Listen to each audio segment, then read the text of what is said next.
into it with someone in World Chat the other day. They wanted to argue with me about the fairness of the devs clawing it back. Oh. So remind me to go over that one too. I'm definitely want to touch on that subject. I'm kind of glad I missed it, but well, that was well. Let's get rolling. We'll discuss. Let's get rolling. Yeah. Let's get All down. right. Let's get down to business. You've been wanting to sing that the whole time, Bug. I know. Well, I just want to say thank you to everyone for joining us today, and to let you all know this will be the last official stage for 2025. We will be returning on January 11th, but don't worry, we will be around to do backstages impromptu. So watch out for that, just in case there's any, new breaking and fun things to talk about. I want to remind everybody that the hand up icon is not to say hello, but is to come up and chit chat on stage and ask a question. So if you want to come up on stage and have something to say, please raise your hand. If you are too shy to use the hand up, please join us in the live chat so that you can ask questions there and hang out with us. I want to remind everybody to also put your in-game ID in our live IDs channel so that you can get a little something from Fairy for joining us today. And I will be passing this off now to our last of the season soul stage. So here you go. Thank you, Nim. All right. So the first thing we're going to cover is kind of the update that's coming in November 24th. If you haven't seen it yet, the mail was just released today, but they've got some updates that are coming to it. One of the nice things is there is new content coming out on Awakenings for the season ants of previous seasons. So Harry Panther is getting an awakening. Weaver Ant and Essie are all getting awakenings. So as they typically do when they release awakenings for the quote unquote free ants or season ants, they are doing it in 3 parts: a shooter, a carrier, and a guardian ant are each getting awakenings. So that is some exciting news, because for those of us running these particular ants, that's going to definitely assist. We'll have to wait and see what those awakenings are once they are released, and maybe that's something we will cover on like a backstage before next year's stages start up. Also, this one kind of surprised me. They're enhancing the battle performance of Phantom Mantis in shooter formations during PvE battles. I personally already think that particular insect is kind of broken for PvE, but we'll have to wait and see what enhancement they're going to do there. Also, they're adjusting the levels and buff effects of some fortresses in Mutated Jungle to ensure even and fair distribution of fortresses on the map. Now, that's pretty interesting. That's something that I didn't really take quite a big look at.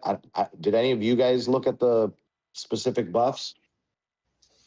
Yeah, I looked at some of the stats for the station troops in the various buildings. So, if you go from a lair to a residence to a wonder, the attack, defense, health stats of all the station troops increases as you go from. Well, hold on. I don't think that's what this is about. Oh, okay. This seems to me that it's the actual buffs that you gain from certain buildings.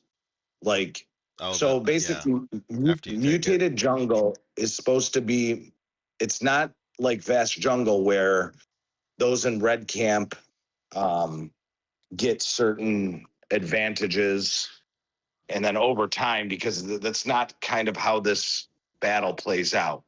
So I'm reading this particular optimization as they are probably going to be increasing some of the like when you get a building, the certain building might be Guardian Health, another building might be Shooter Attack, another building might be Carrier Defense. So that's what I'm reading this to be, as like a adjustment on certain buildings in certain areas. So they might be lowering some of the buff effects that you get if you're in red camp, because in previous seasons that was the advantage of having like the red camp area, and then blue camp would have to capture more buildings over time to try to be able to break into the red camp. But that's not how this plays out, guys. So we're going to cover that a little bit.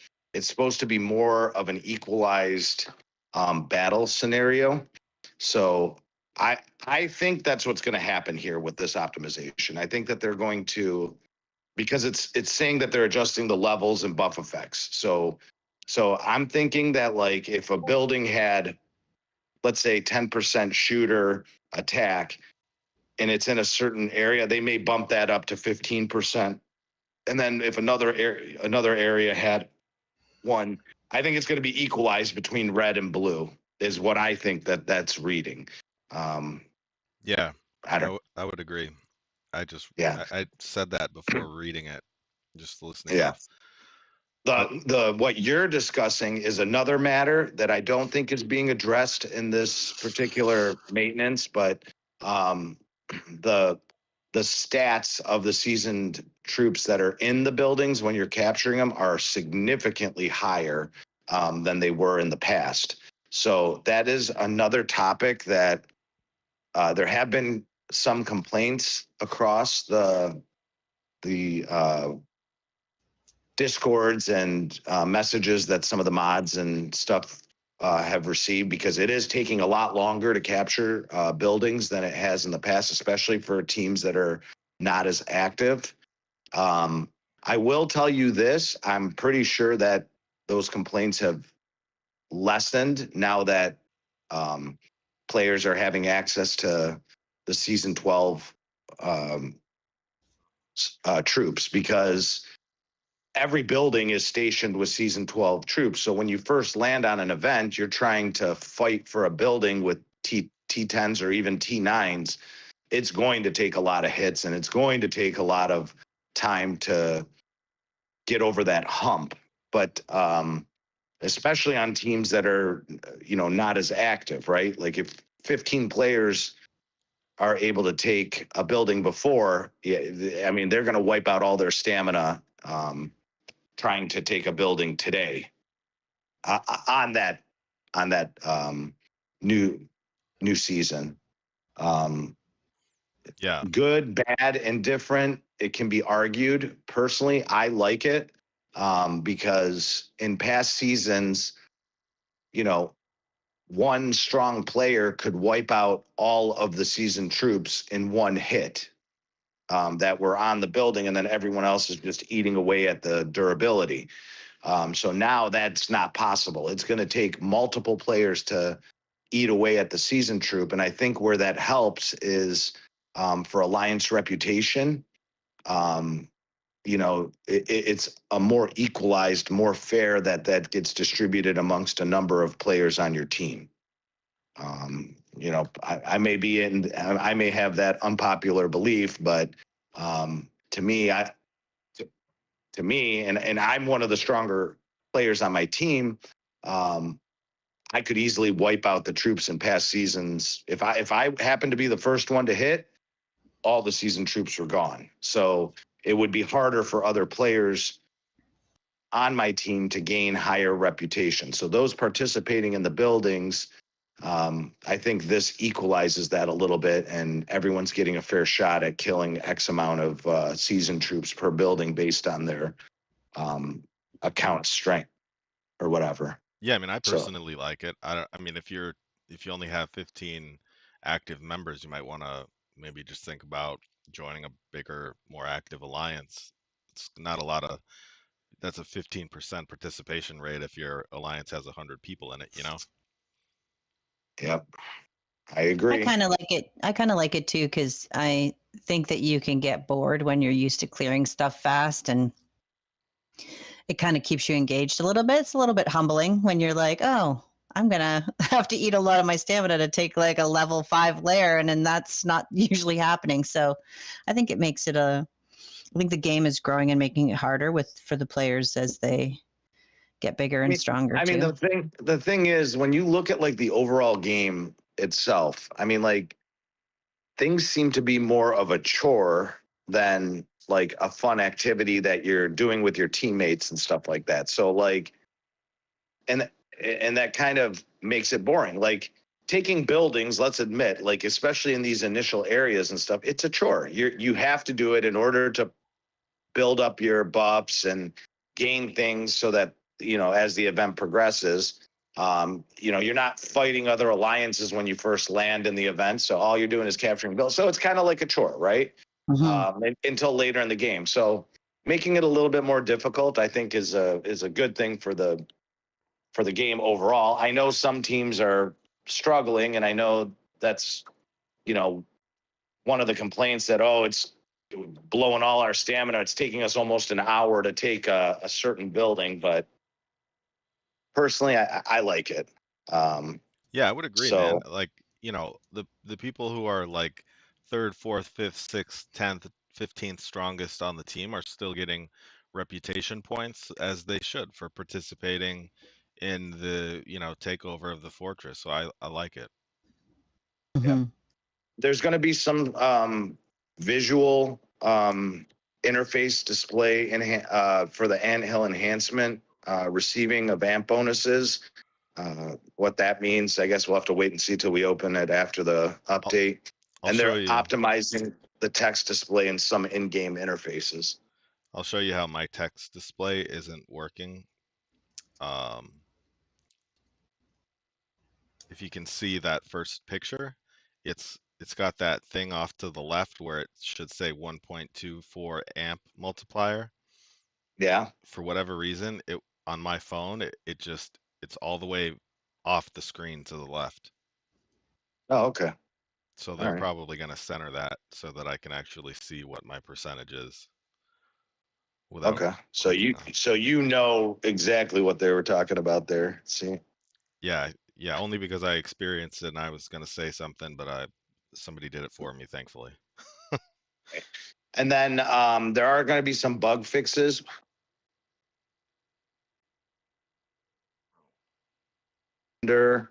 In Barren Land season was displayed abnormally. They fixed an issue where some tunnel levels in Barren were displayed incorrectly, and they fixed an issue where some of the fairies in Mutated Jungle were displaying abnormally, and fixed an issue where attack bonuses from the building category were displayed abnormally on some of the battle reports. So the update is a pretty standard one. I think it's going to be like a 30-minute update. Yep. But man, I'm really looking forward to that Harry Panther Awakening, because I use that on Pango. So I'm kind of You don't gain buffs on buildings that are already destroyed. Those buildings that are pre-destroyed when you're on Barren Land, you don't gain any buffs from them.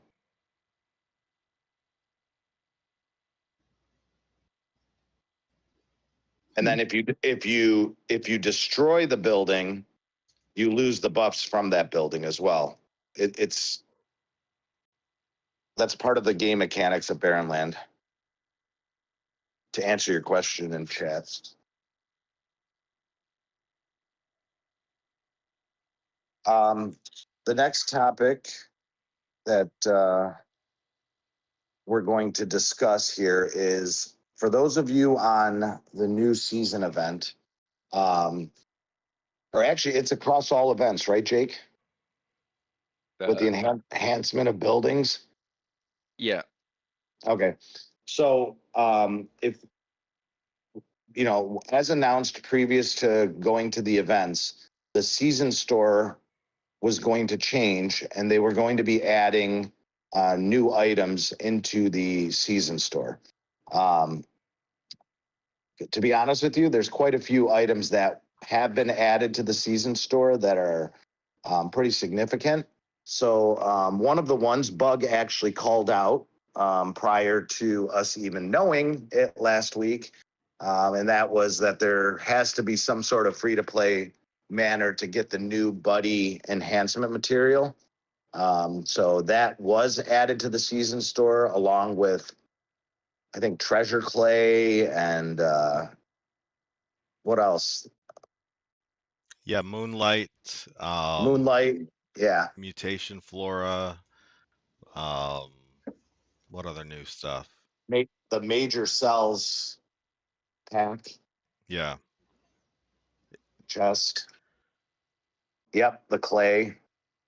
Treasure Clay was added to it. that's so cool, man. I'm like really grateful for that one. Yeah.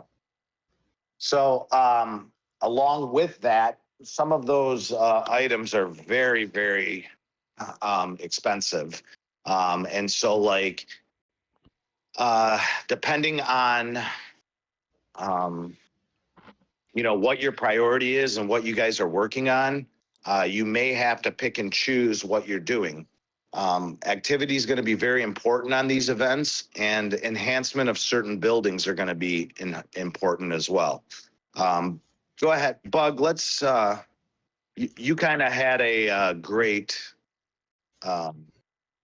take on this. Obviously, what Bug's going to discuss right now is his personal priorities, but in general, I would agree with him on it. Like what a majority of players are. Obviously, if you're working on something that's in here, maybe you're trying to awaken certain ants, or so you might grab the awakening material, or you're trying to work on it. But in general, I think Bug's priorities are pretty spot on. Yeah, so I'll post an image in the chat, and I think really if you're, participating in the building, fortress takeovers, you're going to be able to get all of this stuff that's the main like exotic shells, bioessence, the nectar, even the clay, and a season egg. So anything beyond that, you're really going to have to participate heavily in the fortress takeover to get the extra fruit in order to get stuff like cells or mutation flora and some of those other big ticket items, because you get more fruit the more you participate in the takeover of fortresses. If you're just collecting the minimum amount that everyone in the alliance gets from the alliance taking over that fortress, you might come up a little short on buying a majority of the items in the store. So like on my farm account, I haven't been participating in the buildings, and I am barely able to buy a few things from the store.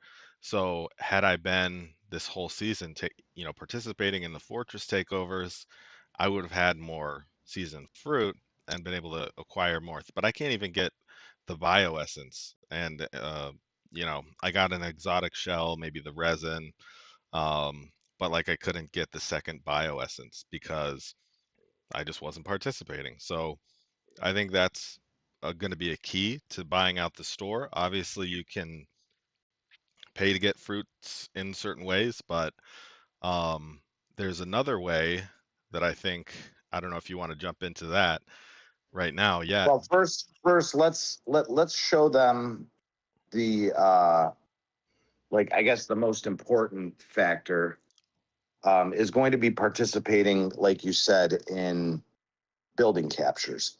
So the greatest amount of fruit that can be gained in this is for you to be active in the game, and maybe, hopefully your teams are scheduling these buildings that you're capturing along the way prior to the gates opening. Because there's quite a lot of fruit that's gained from actively participating in those events. Even if you're only getting one touch on a building, which again, this goes towards them making it harder for you to grab buildings, means more of your team should be able to participate on each individual building capture. I posted a picture here of what is received when you participate in a level 7 residence capture and a layer 5 residents capture. And as you can see, it's hundreds and hundreds of season fruit. So 490 for a level 5, 580 for a level 7. And again, you don't have to it's not a matter of being there for an hour taking a building. It's a matter of sending one troop and touching the building while your team is capturing it. As long as everyone gets a shot at touching this building, they're all gaining that season fruit. So that right there is the most important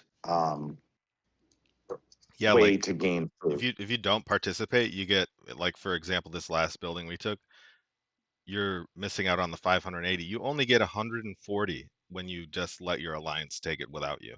You do one touch and you get like 4 or 5 times the amount of fruit total per building. So if you guys want to get more goodies from that season store, it's important to try to be as active as possible, especially at the times that your alliance decides to take buildings. I mean, personally, the way we handle it in my alliance, we're not under any pressure to take buildings right now because, this first week, everyone's just grabbing the buildings in the home area. So we have it preset to a certain time, and, we're getting people to all log in and, grabbing those buildings at the same time every day. So our participation rate is very good around that time. It's like kind of the ideal time for most players in our alliance. But just so you know, whatever your team decides, it's very important to try to be online. And like I said, even if it's just for one touch and log off, just so you can get the season fruit, it helps your account tremendously by being able to, the goodies that are being offered in there are extremely helpful. So there's another thing that you can do also in order to gain more fruit. The enhancement of buildings has now become much more important than it has in previous events. Before, there were certain buildings that were kind of lackluster in the buffs and bonuses that they give you. Okay. So as he just posted here, one of the buildings, which is the Evo building, gives a bonus for acquisition of season fruit. Bug just posted what a level 0 building gives you. So for every wild creature you hunt, you're getting 30 fruit up to 40 wild creatures or hornets. For every lizard or crested lizard you defeat, you get 50. And for every million resources gathered, you get 100. The second picture he posted is what happens when you get to level 13. So you'll see that every wild creature now increases from 30 to 36. Every lizard defeated increases to 59. Every 1 million resources gathered reaches to 117. Now, there are limits on those daily. So you can only hit 40 wild creatures or hornets. You can only kill 10 lizards. And then you can only gather up to 8 million resources a day. So there are maxes. Now, he just posted 2 more pictures. Oh, I think you repeated, or did you? Yeah, I did. Sorry, when I save my photos to my phone, I'm deleting the doubles here. Gotcha. So the next one that he posted is a level 20. That gives you 38 instead of 36 from the 13. So you improve a little bit. Gives you 59 from lizards and 117. And then the last one he posted is, hold on. I might have missed one of the levels. Let me see. It's 121, 125, 117. No, there's only 4 different that we had. We had yeah. You only have 3 posted here. Which one are we missing? The 121? The 20, the level 20. Oh, okay, I got that right here. Here we go.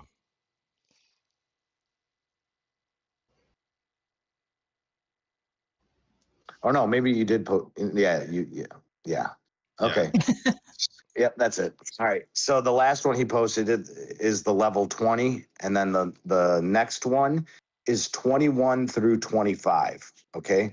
So really, when it comes to the fruit itself, if you get the Evo building to level 21, that is the max acquisition you can get of seasoned fruit.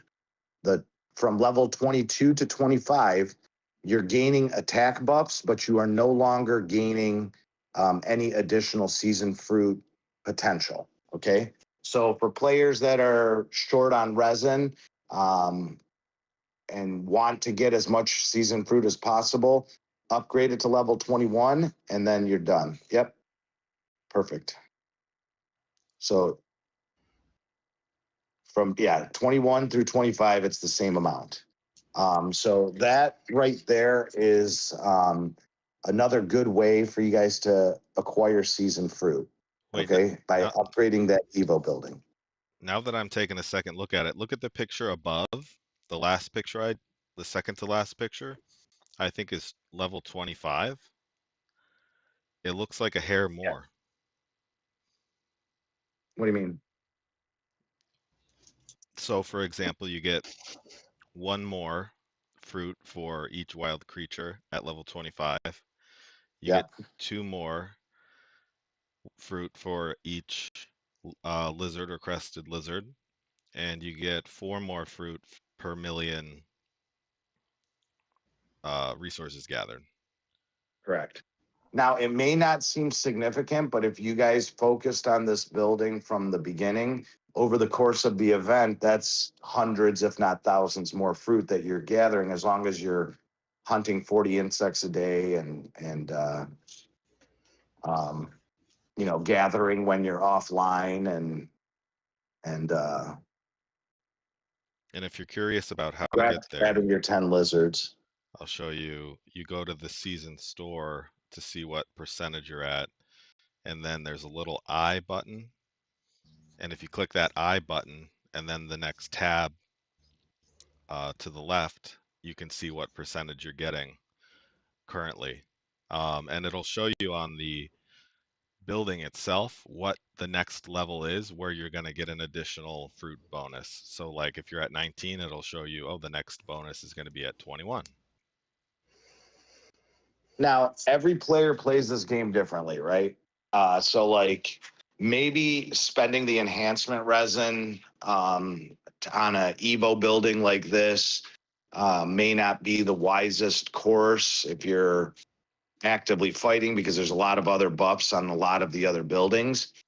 But that being said, gaining the goodies out of that season store are super important for the overall health of your account. I mean, you can get a lot further in, especially the events that you have no other recourse of getting. So like those buddy enhancement material and maybe clay and the moonlight essence, those are things that you can't get outside of season.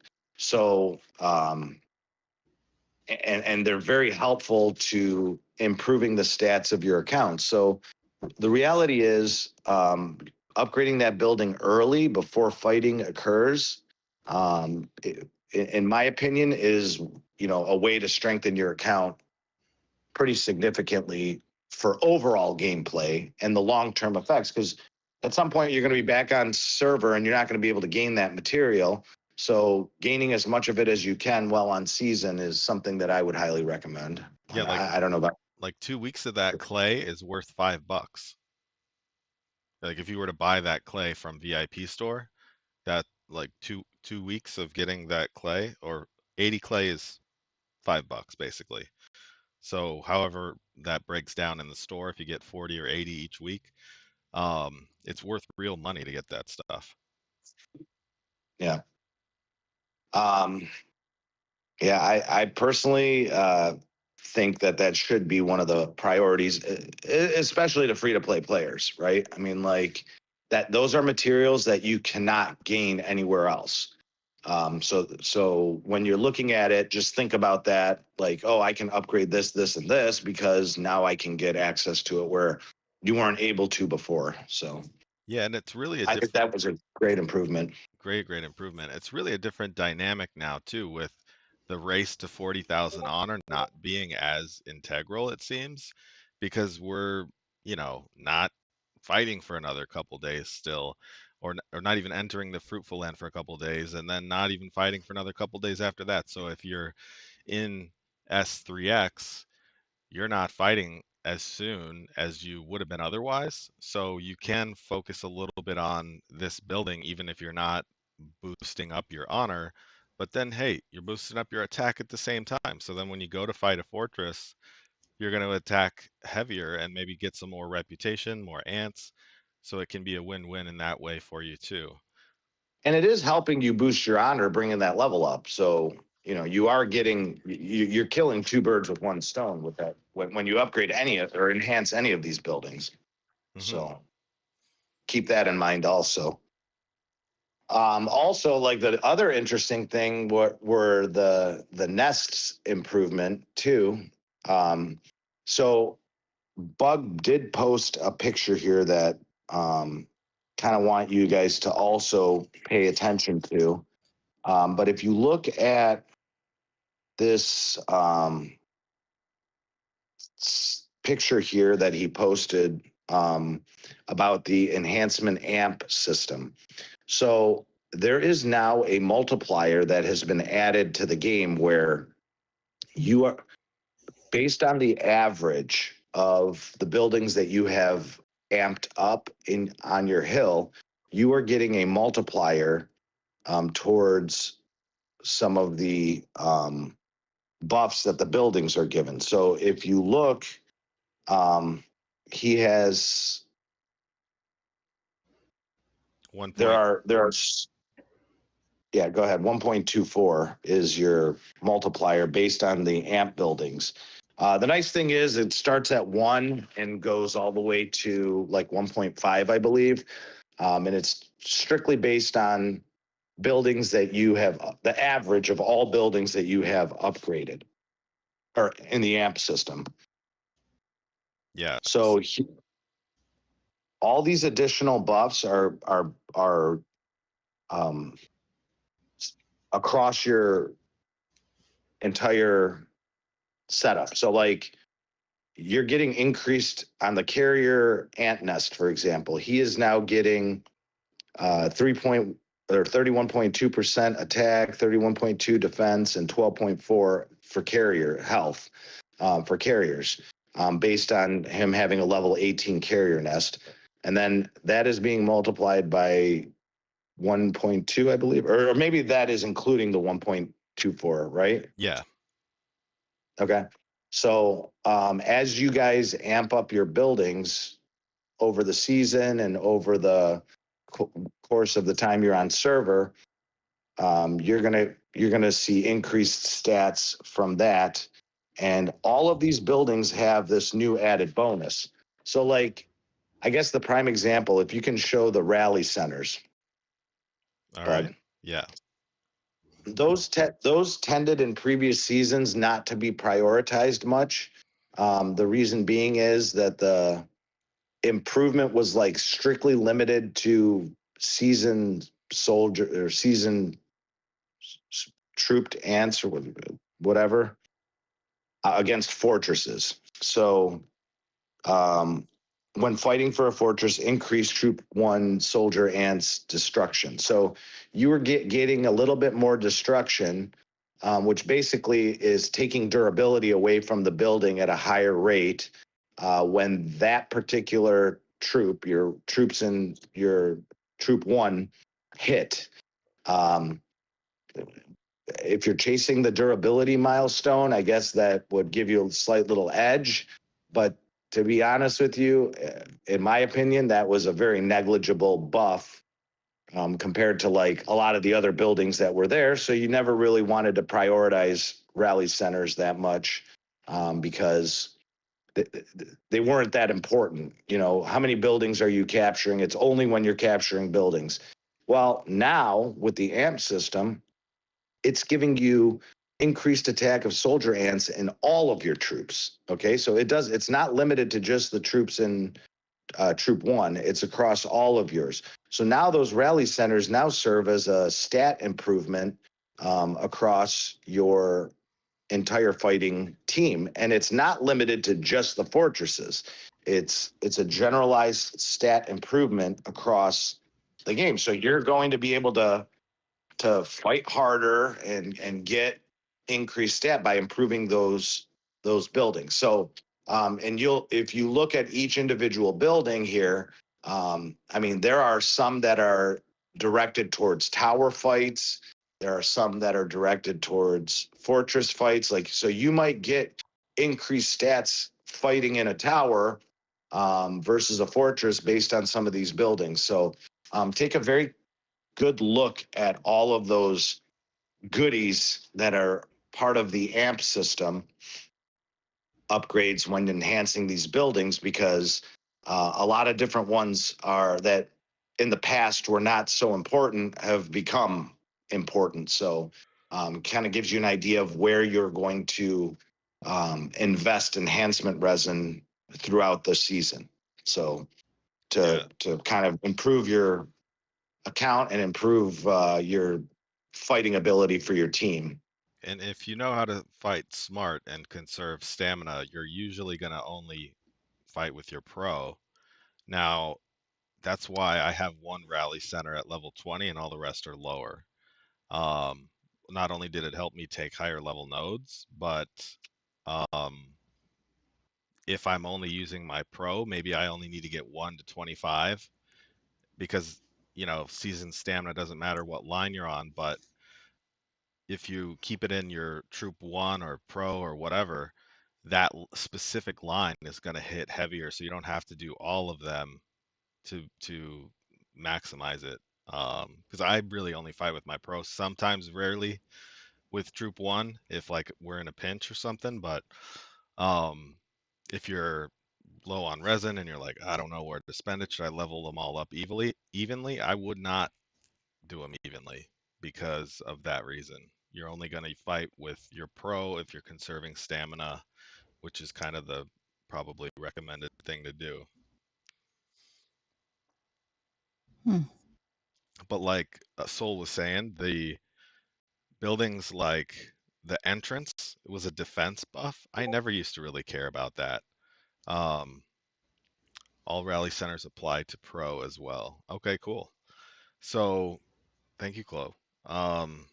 The entrance was defense buff, so I was like, oh, I'd rather have attack and health, you know, especially for taking nodes and whatever my setup. Well, now this is big because it reduces the healing cost. So you're saving resources the higher this building is. So if you're low on resources, maybe you want to bump this one up. Or if you're low on speed ups, the Alliance Center, 2 buildings over from this one, saves you on healing speed ups. So each one of these buildings has like a new function basically that you want to really pay attention to and analyze in your specific account, like what is important to you, you know? Is it seasoned fruit? Is it catching higher level nodes? Is it, you know, saving some resources or speed ups or all of the above? Who knows?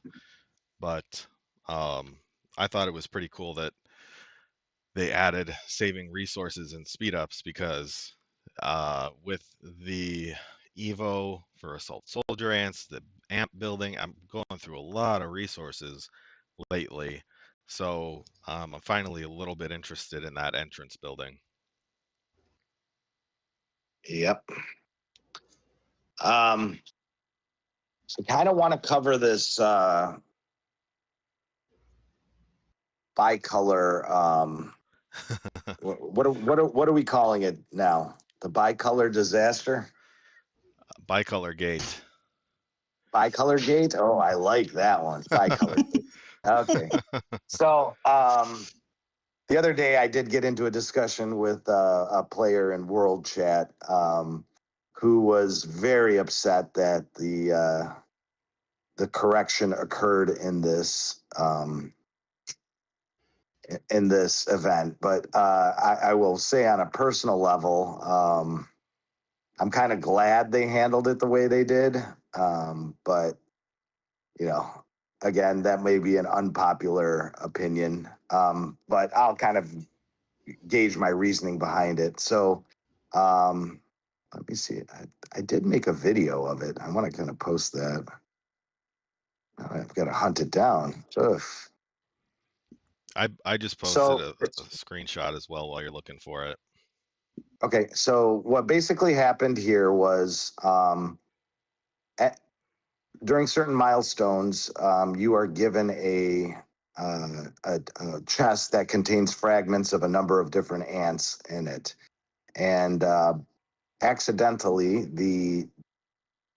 now I can't find it. I take too many photos. Anyway, whatever. So basically, the way it worked was, I think they fixed it in one day, but so basically the way it worked was, when you hit a certain milestone, you get a chest that contains fragments of various. Oh, I know why. So it contains fragments of various ants. So by accident, instead of one of the ants being a fragment, it was actually a full shell. So that being said, if you selected bicolor, okay, here it is. I just got it up for you. So this isn't the video, but this is kind of just showing. So those ants are giving you, you'll notice every ant on there was listed as a fragment, except bicolor was listed as a shell.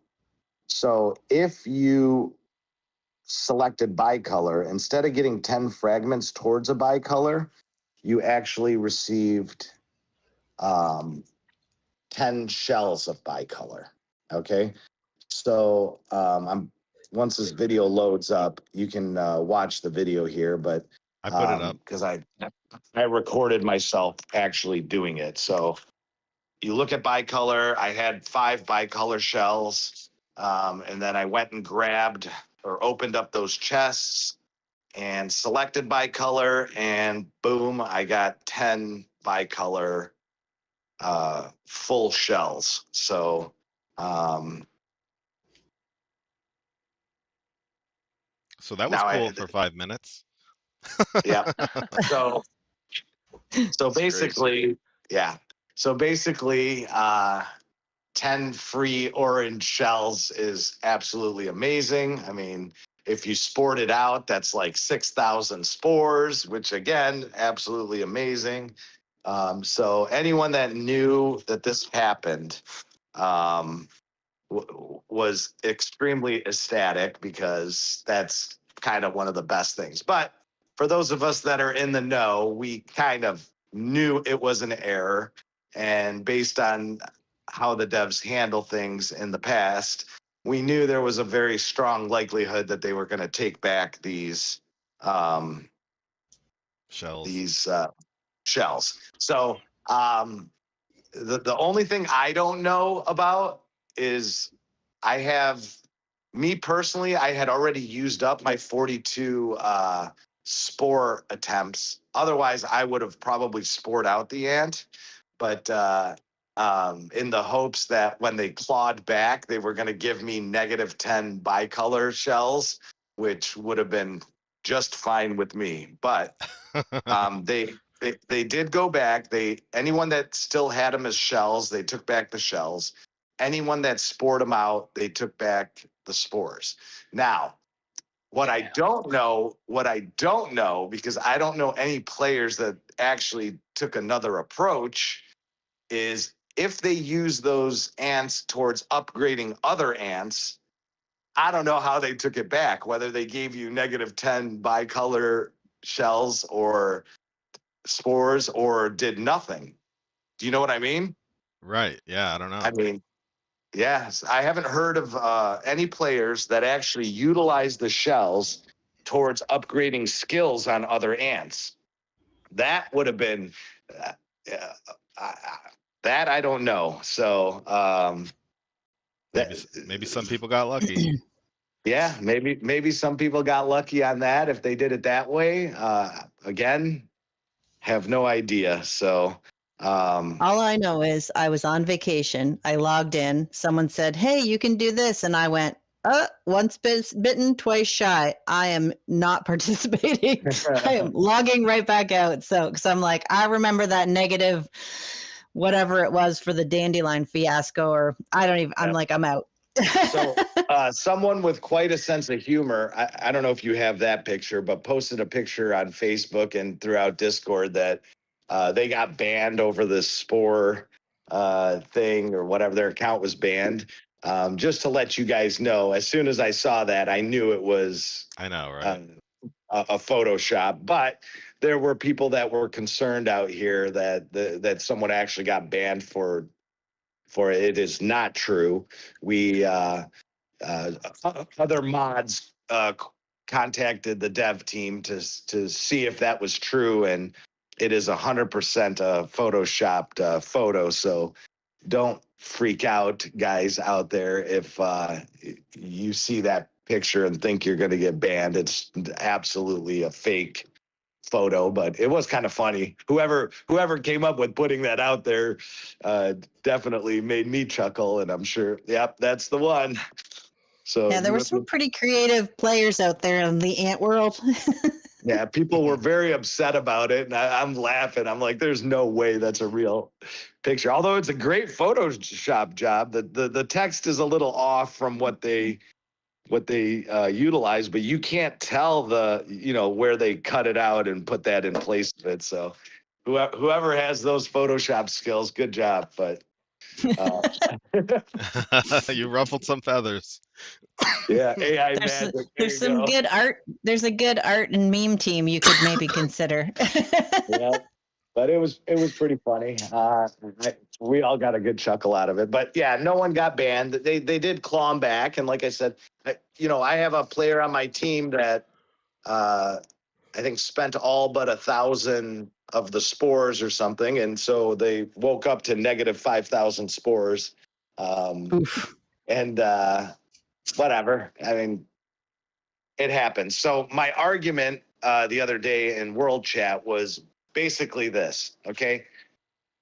Yes, I mean, it kind of sucks that they took it away, and yes, but the reality is, I would say 90% of the players that went into and grabbed those bicolor shells knew that it was a bug or an error. Okay.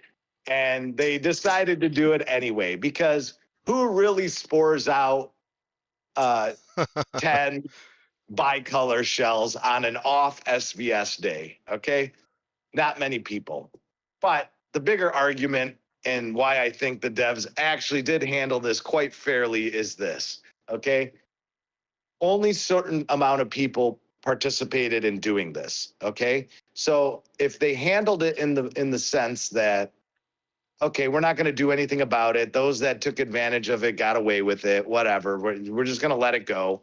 Well, the problem is a vast majority of players did not take advantage of this because they were either sleeping or they were whatever. And so to give a small percentage of all Ants players this huge benefit of getting 10 free Ants, it's kind of not fair gameplay, in my opinion. Okay. And then secondly, I mean, the other alternative they could have done that may have been more palatable is give everyone 10 bicolor shells that didn't take advantage of it and call it a day. That would have been okay as well. I mean, it would have advanced, but then you'd have to do something for the players in older servers or that were not on events, right? Because now, like, everyone that's on an event is much further along. So the reality is, for those that sported out and used the spores and now have negative spores on their account, I mean, you fast forwarded your enhancement a little bit. It's like taking out a loan and whatever. And for those that lost the shells, no harm, no foul. They gave them back, and everyone else got, some free Supreme eggs and stuff like that for their errors. So in the grand scheme of things of the game, guys, this was, we tried to get away with it. Didn't happen. Let's move on, I guess, is my personal take on it. But you guys may disagree with me, but No, I'm I kind of completely agree. I'm kind of about fair gameplay. Jake, did you take advantage of it? Did you try No, to? I hate having stuff in the negative. That would really mess up my weekly strategy. I basically have not much like banked resources. I kind of spend it all every week. So if I had something in the negative, it would really throw me off. So yeah, I didn't do it. And just like you said, I would totally feel shorted if they didn't correct this error and a bunch of people just had 10 free ants. I would have felt like, dang, I should have done this. Exactly. So, well, it is what it is, guys. I mean, it's done and over with. And, if you're upset that they took back the stuff, this is kind of, I would say a majority of players that played knew that this was a good possibility. So, whatever. Moving on from this, Mad 4333 just asked if we found shooter colonies tougher to take. We've covered this in since they've kind of upped the nodes, where depending on your difficulty level, you could hit either like 13 being the max or 14 being the max. They are not harder than they were in previous events. Okay. 14 nodes cannot be taken with T10s. I can tell you that right now. I don't care how strong of a player you are. They can't even be taken with SXIs. You need to have SX2s in order to be able to take a level 13 or 14 node, depending on your difficulty level. That being said, the change in nodes are geared towards the type of troops that are in there. So if you're a Guardian main and you're trying to take shooter nodes with Guardians, they are a lot more difficult. I mean, you have to have significantly high stats in order to be able to use Guardians to try to take a shooter node or to try to use carriers to take a shooter node. Really, they're designed that shooters kind of have an advantage against shooter nodes, guards against guard nodes, and carriers against carrier nodes. Now, that being said, most players don't have enough SX2 troops of one type to do it. So, like, for me personally, I did a GCS to take the highest level nodes the day that it came out, and it was difficult. Ooh, look at Bug. You're a master. I'm on it. You are on it. Wow. You're on it, man. Wow. I'm very impressed. There's not enough nodes in our area for me to be able to get anywhere near that. So Yeah. I think I have one. I was lucky on my team. Listen, in the free, I'm on a blue camp. So the area 51 is our free area. And our allies, basically, because we are the strongest team, told our team to take all the level 14 nodes in that free area, plus our home area, right? So within 12 minutes of reset, when SX2s were available, every single level 14 node was gone. Okay. So I got 50 of them or so, 51 or 2 14s before they were all wiped out. But, if you don't have a ton of strong players on your team, I'm sure you're able to get a lot more of them. But yeah, and I'm sure Bug was right on the money at reset hitting for those things, right? Oh yeah.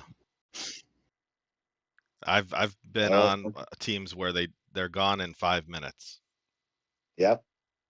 So I'm just conditioned for that. I call it the node, right? Even made a video about the node race and like other tactics, like how to catch them as fat, like. Oh, dude, I was searching for nodes and like there would already be a player right next to it. Yeah. Going for it. I'm like, oh my God. So try to move to a different area and take them where they weren't searching yet. No, like it gets so serious. Like some people change out their class buff so that they have a faster march speed, and they only hit and they only hit them from like the top and the right because it's a 3-second march versus a 5-second march. Like they get really serious about it in some alliances. I like the March speed one. I'm gonna have to do that next time. Dude, I didn't even think about that one. Yeah, it's a good one. Yeah, man. I honestly don't fight for level 14 nodes. I did like the first time they came out because I was really testing what I could do, but I think I have one level 14 this event so far because I don't like wasting teleports to have to jump around to like upgrade things, and I don't really care too much where I am on the honor list. So once I get to the 40K, I'm happy. I see someone with their hand up. You have All right. Bring that. Yeah, hand let's question? bring them up. All right, just click yes, you want to come up and speak. Hello. Hello. Hi, do you have a question? さっきこれなんか聞いてたって見ましたが。 Okay, I think that was an I guess accident. that. Okay. But anyway, let's we're actually kind of low on time here, but I definitely want to cover the new season ants and eggs before we end. So we've had our first hatch day. The 9 for 10 was going on at the same time, or 10 for 9 was going on at the same time. So a lot of activity on hatch day. And I will tell you, these season ants are definitely some very strong ants. I like this change. I like the fact that these season 5 ants from initial testing are absolutely devastating. They are competing against 7 and 8 star paid ants. So it is a very good thing, I think, for this game. Everyone's got a chance at getting these. It's not just people that are paying for them. They are performing extremely well in marches with no stars on them. So honestly, I mean, Bug, you've done a lot more testing than I have on it, but and we've kind of been comparing notes all week on the ones that we've gotten. I think both of us wound up getting an AC, and crazy is an understatement when it comes to that particular ant. But It is bananas.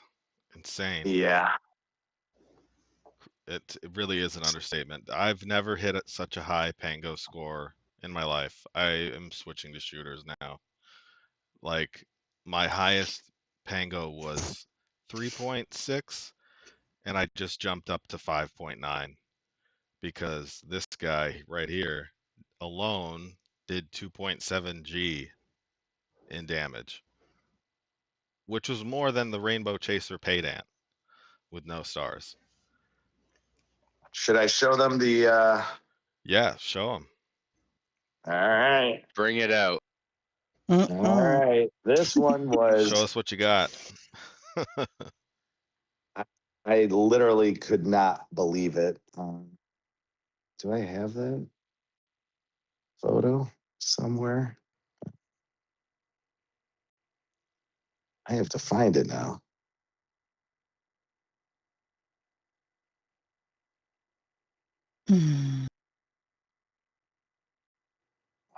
Nothing. I became Facebook famous off of that photo, so it was kind of funny. Let's see here. The issue of having like a bajillion photos for stage.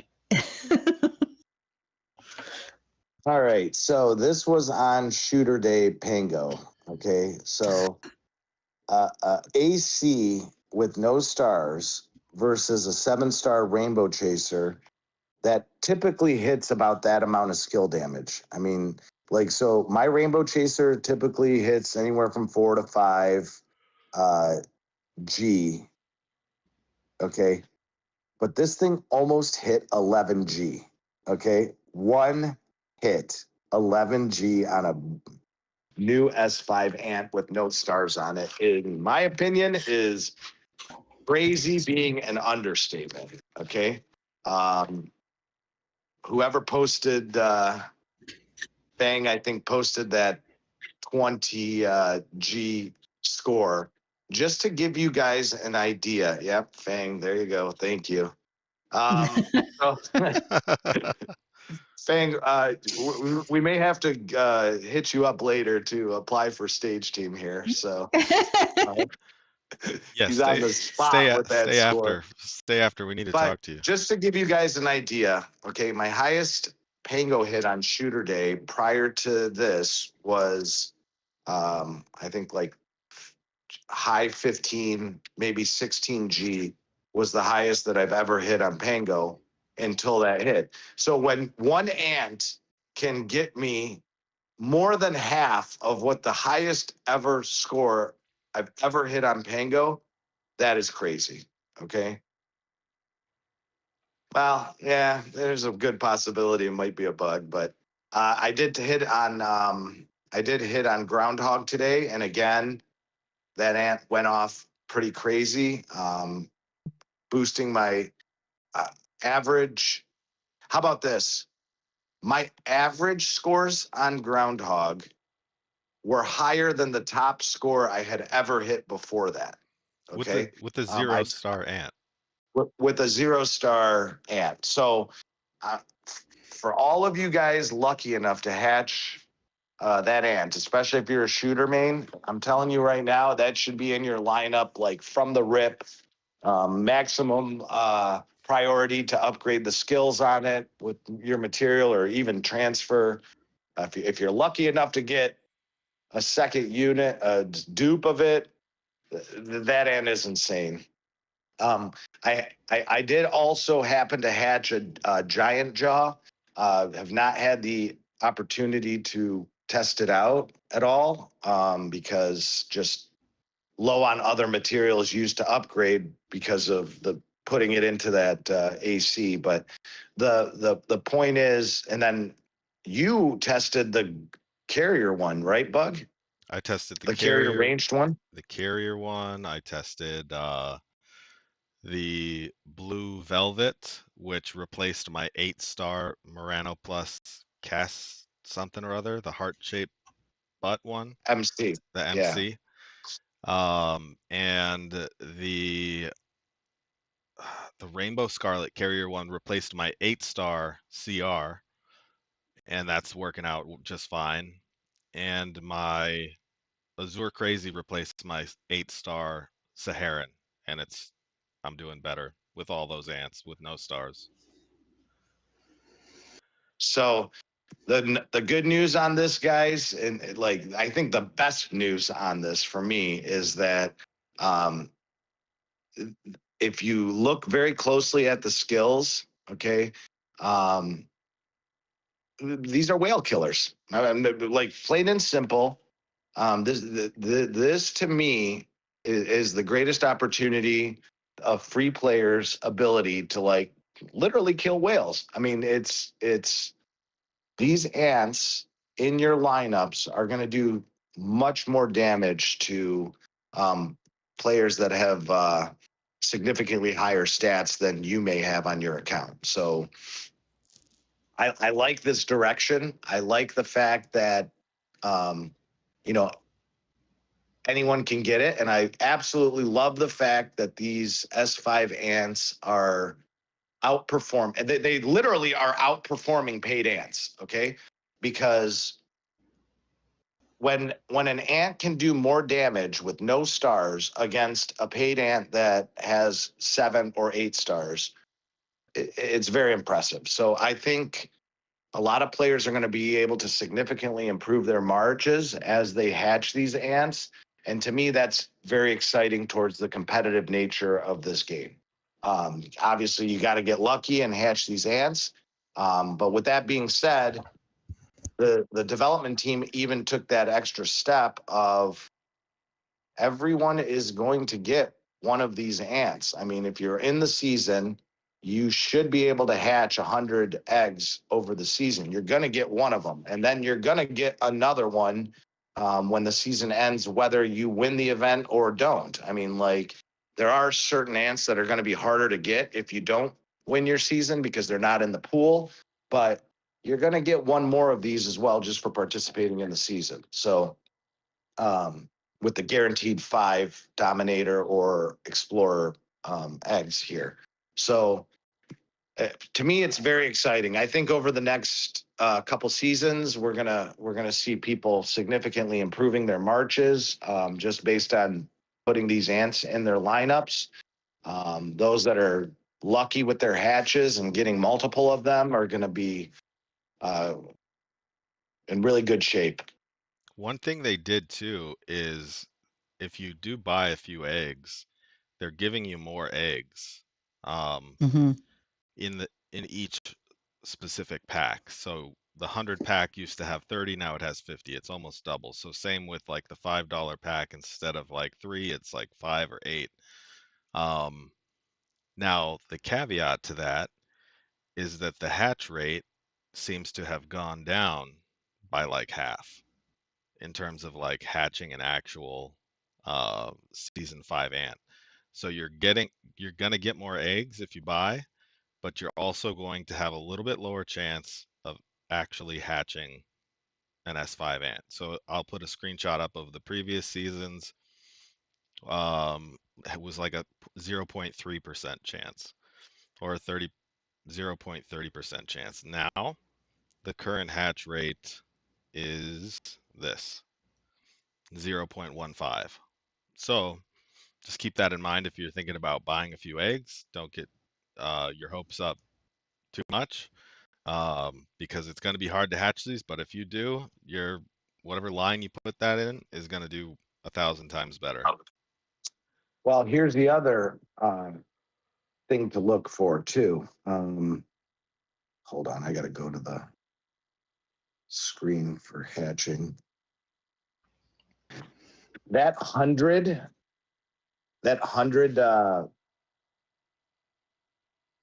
clover. Mm-hmm. You know, when you're hatching season ants and you hit 100 points. Yeah. Mm-hmm. Okay. You have a 33% chance to get the ant of your main class. Okay. Because there's only 3 ants you can get out of that hitting that 100th hatch. That we have never seen before. Okay. Oh. There's only 3 ants that you get for hitting 100th hatch. So you're either going to get an AC, a rainbow scarlet, or a blue velvet. Those are the only ants you can get from that. So when you hit 100, it's not only like some randomized out of the 6 ants that are available that you can get. You're getting one of those 3 ants. You have literally a 33% chance of getting the ant you want. Okay. If you're a guardian main and you want that blue velvet, 33% chance. If you're a carrier main, rainbow scarlet, 33% chance. If you're a shooter main, you have a 33% chance of getting AC. Okay. Which in my opinion is phenomenal. I mean, that is like better than better that we've ever seen before. So Yeah. I don't know if anyone paid attention to that, but everyone should be able to hit 100 hatches. You know, I think the average for free to play is 120 eggs, right?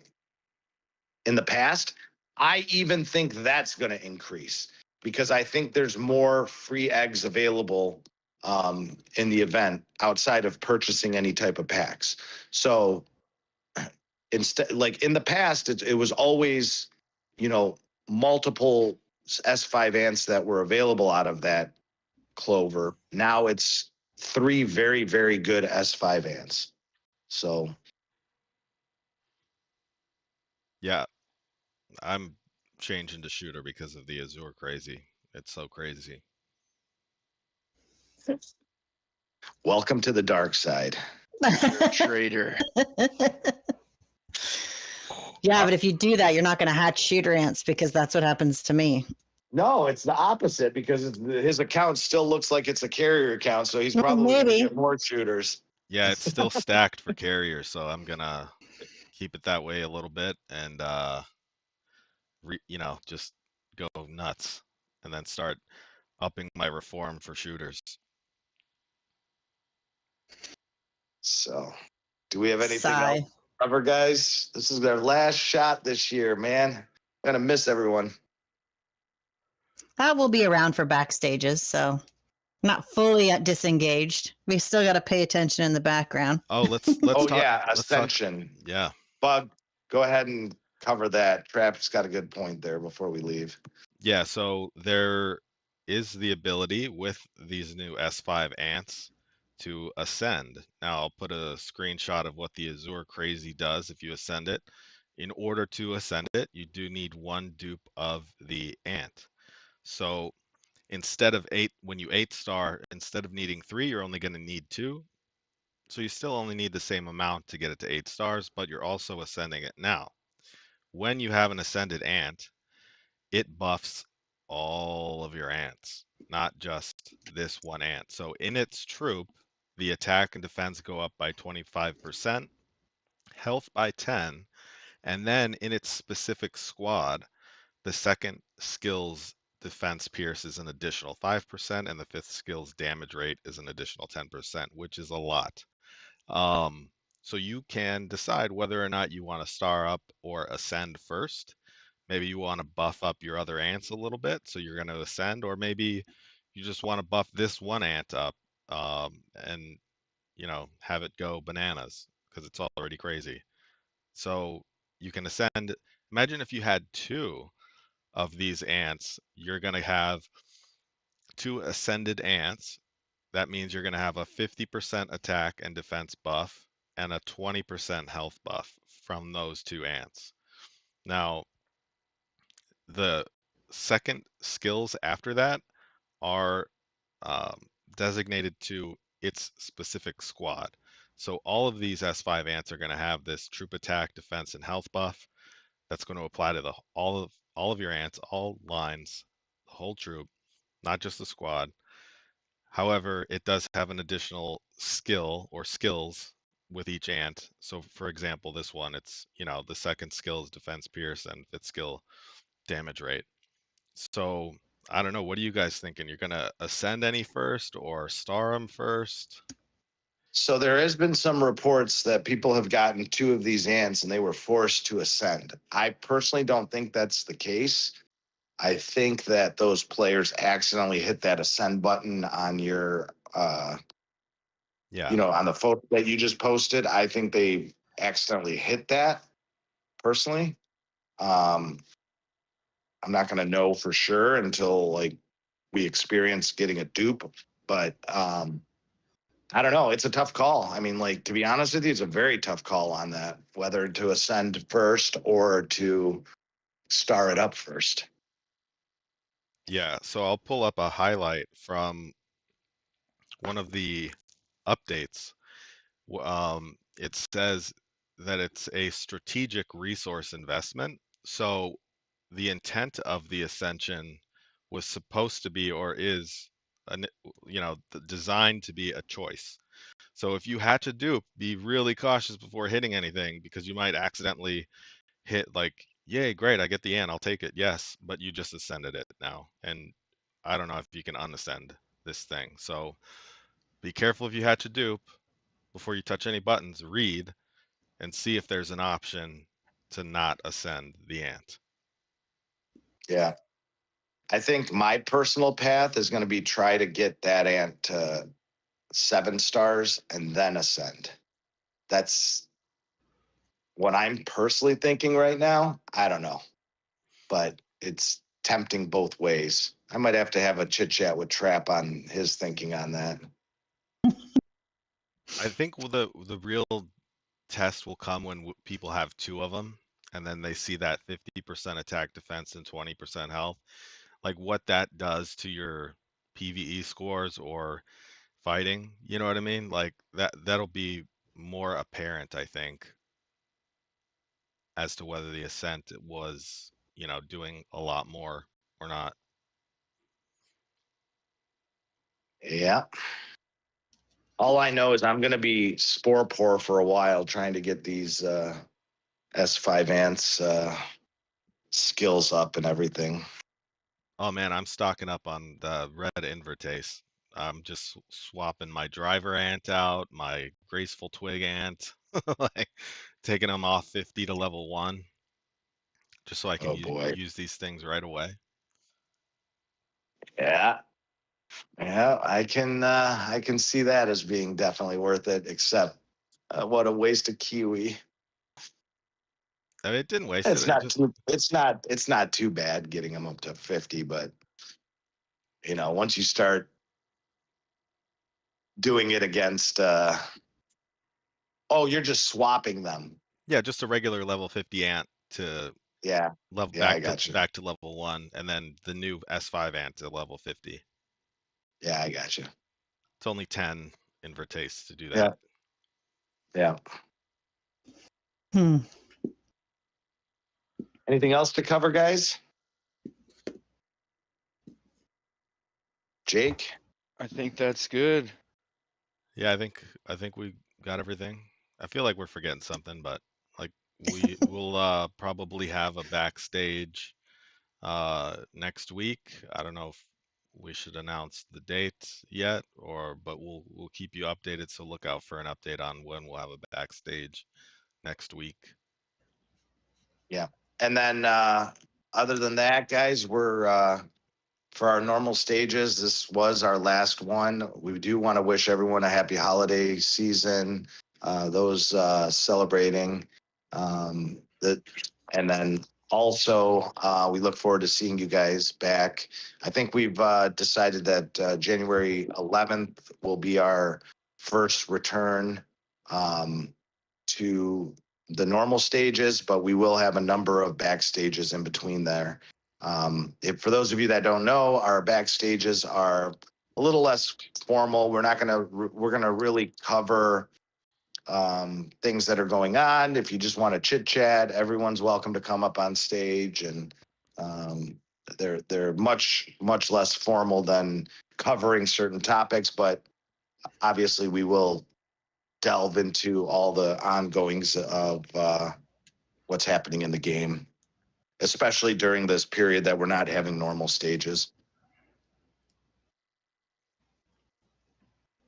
All right. Well, Mostly, I expect to see you up there on the stage. So yeah, yes, we do. I'll give you some peer pressure. So, Much. we will still be collecting topics. So please post any questions or things that come up in game, because we will still be paying attention and collecting data for our return or for our backstages. So it's without the community kind of letting us know what they're seeing in their games. It's challenging for us to watch everything.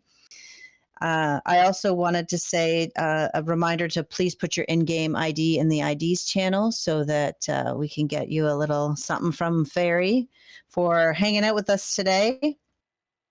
And I wish everybody a happy holidays, and we'll see you around on the backstages. So I'll pass it on to whoever else has to say goodbye. I think we all said ciao. So see ya backstage. All right. See you guys next week, maybe. Keep an eye out. See you guys. Bye. Adios. Okay.